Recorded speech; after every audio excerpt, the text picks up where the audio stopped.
Alright, my pods are forming for my seeds. When the flowers fall off, they leave these little stems, and then up under the stems, these little pods here grow, and that's where your seeds are. But they're not big enough, so you gotta leave them on there until they get bigger, and they have seeds, and then they dry out, and you have seeds for next year. But you get a whole bunch of them, as you can see. So, and that will be how you harvest them. My plant has been in there. This is for dino kale, but any kind of green to do this.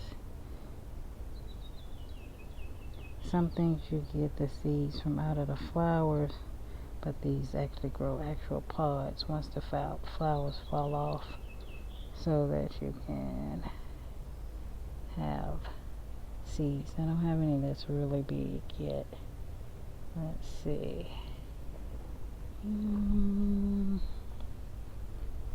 that's a long one, but it's not thick enough yet. But I'll come back and show you that in a couple of weeks of how it looks, because I'm going to save all these.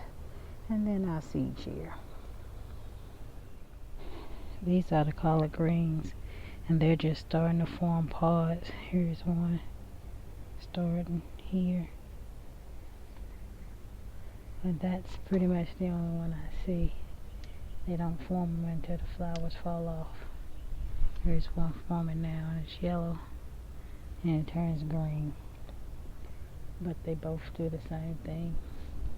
I got one back here as well. It has aphids all over it though. I might spray it, but it's going to seed, so may not.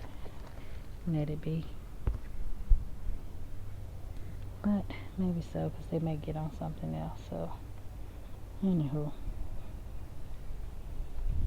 and that one's just starting.